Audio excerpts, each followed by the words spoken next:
तो सत्ता की शुरुआत आज अंतरिक्ष की सत्ता से करते हैं, जहां हिंदुस्तान चांद को छूने के बाद अब सूर्य की ओर जाने की तैयारी कर रहा है।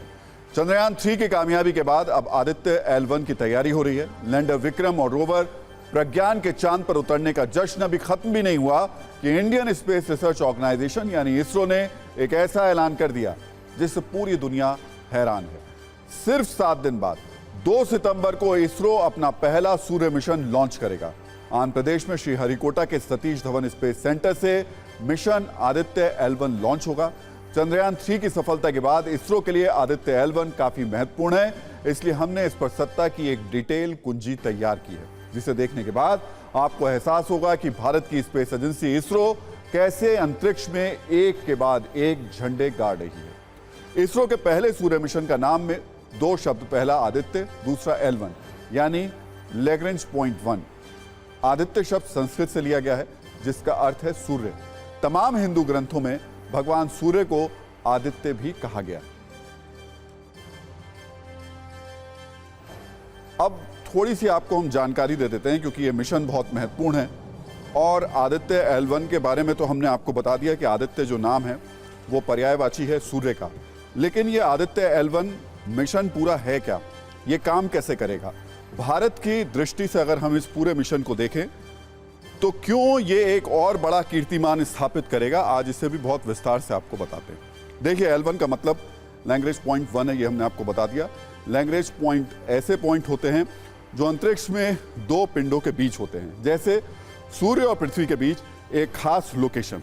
इस पॉइंट पर सूर्य और पृथ्वी का गुरुत्वाकर्षण बराबर होता है, इसलिए यहाँ मौजूद अंतरिक्षयान स्थिर रहता है और बहुत कम ईंधन खर्च करके चीज़ों को स्टडी करता है।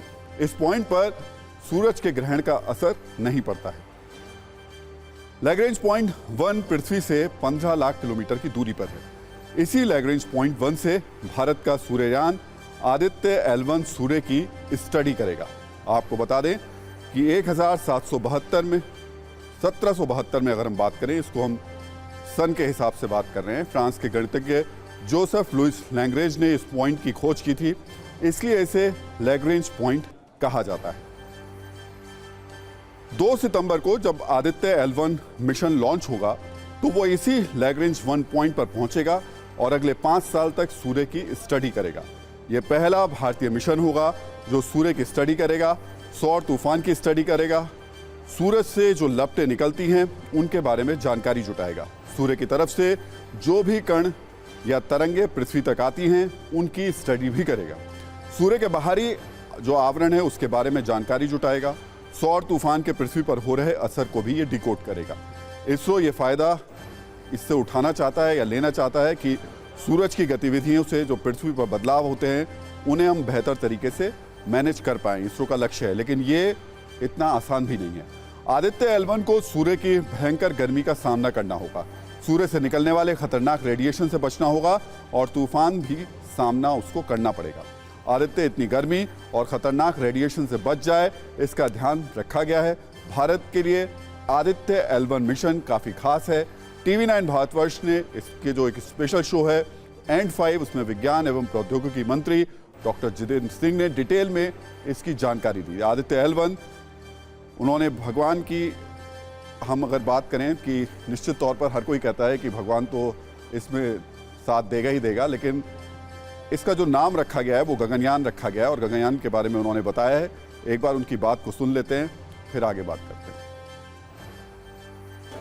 सूर्ययान जो हमारा आदित्य L1 है वो जल्दी होने वाला है। मुझे लगता है शायद अभी तक जो शेड्यूल किया है 2 सितंबर का, कई बार आखिरी दिनों में तिथि बदल जाती है, वो हमारा एक आरंभिक प्रयास होगा सूरज के रहस्यों को समझने का। लेकिन जो गगनयान है उसकी पूरी तरह से तैयारी काफ़ी सक्षम है। हमें 3-4 साल की उसमें देरी हो गई कोविड की वजह से, तो हम पहला ट्रायल भेजेंगे जो खाली होगा, वो कुछ घंटे के लिए जाएगा, उसी इटरनरी से उसी रास्ते से आएगा वापस, क्योंकि जब उसको वापस आना है मानव को तो उसमें नेवी वालों का भी काम रहेगा, कोस्टल गार्ड का भी रहेगा, हो सकता है पानी में लैंड करे, वहाँ से बाहर भी निकल रहा है। उसके फिर कुछ महीने का जो दूसरा जाएगा उसमें एक मानव जीता जागता तो नहीं, रोबो होगा, और वो भी इस बार निर्णय हुआ कि महिला रोबो रहेगी। AI assisted. जिसका नाम रहेगी वायु मित्र। ओह। फिर हम असल में एक जीते जागते मानव को 1 या 2 को भेजेंगे। तो आदित्य L1 कहां पर तैनात होगा और क्या करेगा ये तो आपने समझ लिया, लेकिन ये काम कैसे करेगा ये भी समझ लीजिए। ये स्पेस की सत्ता और भारत के नए सूर्य मिशन की पहली कुंजी है, जिसे हमने खासतौर पर न्यूज मित्रों के लिए तैयार किया है। आदित्य L1 में 7 पेलोड यानी विशेष यंत्र होंगे। ये यंत्र सूरज के किरणों की जांच अलग अलग तरीके से करेंगे, सौर तूफानों से जुड़ी गणनाएं करेंगे। इसमें HD कैमरे लगे होंगे, सूर्य की हाई रेज जो तस्वीरें होती हैं और जो दूसरा डेटा होता है उसको ये कैप्चर करेगा और फिर इस डेटा को इसरो के वैज्ञानिक बाद में स्टडी करेंगे। चंद्रयान 3 के तहत विक्रम की लैंडिंग के 10 दिन के अंदर इतना बड़ा मिशन लॉन्च करना एक चुनौतीपूर्ण काम है, जिसके लिए इसरो की तैयारी पूरी हो चुकी है।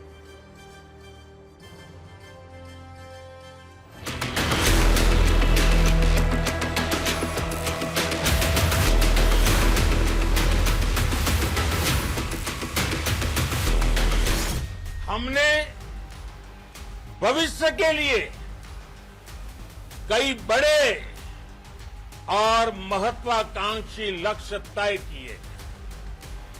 जल्द ही सूर्य के विस्तृत अध्ययन के लिए ISRO Aditya L1 mission launch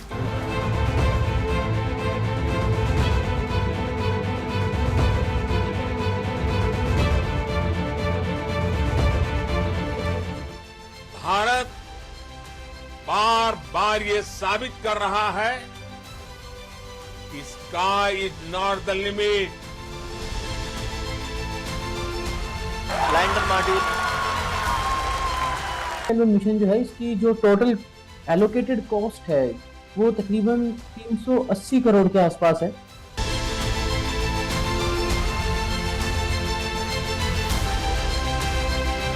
पूरे मिशन को देखिए 109 दिन का ये मिशन है पूरा, जिसके अंदर एक चरण होगा जिसमें हम धरती के चारों तरफ घूम रहे होंगे, फिर हम सूरज की साइड निकल जाएंगे। तकरीबन 15 लाख किलोमीटर जब हम तय कर लेंगे तो वहां पर हम फिर एक मनूवर करेंगे और उसको इधर सूरज होगा, इधर धरती होगी, धरती से 15 लाख किलोमीटर दूर हम उसको ऐसे एक पॉइंट के चारों तरफ घुमाएंगे। इधर से सूरज उसको खींचेगा, इधर से धरती उसको खींचेगी और वो दोनों का जो खिंचाव है वो उस सैटेलाइट को उस गोल जो हालो ऑर्बिट है उसमें घुमाने लग जाएगा। इसीलिए उसको L1 पॉइंट कहते हैं, क्योंकि वहां पर इन दोनों का जो ग्रेविटेशनल पुल है अर्थ का और सन का वो एक दूसरे को बैलेंस कर देता है।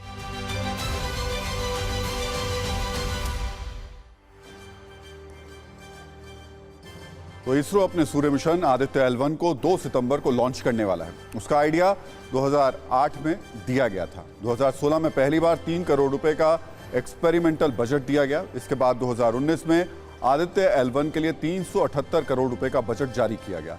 इसमें लॉन्चिंग का खर्च शामिल नहीं था। बाद में 75 करोड़ का लॉन्चिंग बजट भी दिया गया। कुल मिलाकर आदित्य L1 मिशन पर कुल 456 करोड़ रुपए खर्च हुए हैं, यानी कई हॉलीवुड और बॉलीवुड की फिल्मों से भी आदित्य L1 का बजट बहुत कम है।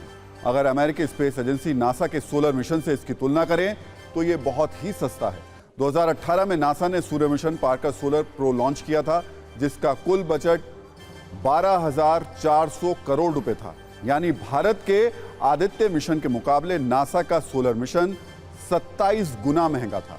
वैसे आपको बता दें कि नासा का सोलर मिशन 2025 तक काम करेगा, जबकि आदित्य मिशन 2028 तक सूर्य की स्टडी करेगा। वैसे आपको बता दें कि सोलर मिशन भेजने में अमेरिका दुनिया में पहले नंबर पर है। नासा ने अब तक 23 सोलर मिशन भेजे हैं। 1994 में नासा और यूरोपियन स्पेस एजेंसी ने साथ मिलकर पहला सोलर मिशन भेजा था। नासा के पार्कर सोलर प्रोब नाम के एक मिशन ने सूर्य के आसपास से 26 बार उड़ान भरी है। नासा ने साल 2001 में जेनेसिस मिशन लॉन्च किया था। इसका मकसद था सूरज के चारों तरफ चक्कर लगाते हुए सौर हवाओं का सैंपल लेना। 2 सितंबर को आदित्य L1 की लॉन्चिंग के साथ भारत एक नया कीर्तिमान स्थापित करेगा। इन तैयारियों के बीच आज इसरो ने एक वीडियो जारी किया। यह वीडियो लैंडर विक्रम से बाहर निकले रोवर प्रज्ञान का है।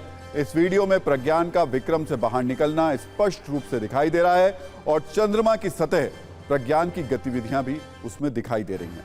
लैंडर विक्रम ने इमेजर कैमरे से इसे कैप्चर किया। इसरो ने इस वीडियो को शेयर करते हुए लिखा कि चंद्रयान 3 का रोवर लैंडर से निकलकर इस तरह चंद्रमा की सतह पर चला।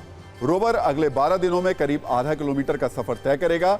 इसमें 2 पेलोड लगे हैं जो पानी और कीमती धातुओं की खोज में मदद करेंगे। इस बीच प्रधानमंत्री नरेंद्र मोदी शनिवार को बेंगलुरु में इसरो के वैज्ञानिकों से मिलकर उन्हें चंद्रयान 3 की सफल लैंडिंग की बधाई देने वाले हैं। यानी कल एक बड़ा इवेंट होने वाला है। वैज्ञानिकों से लेकर नेताओं तक सबके लिए इस इवेंट में कुछ ना कुछ जरूर होगा।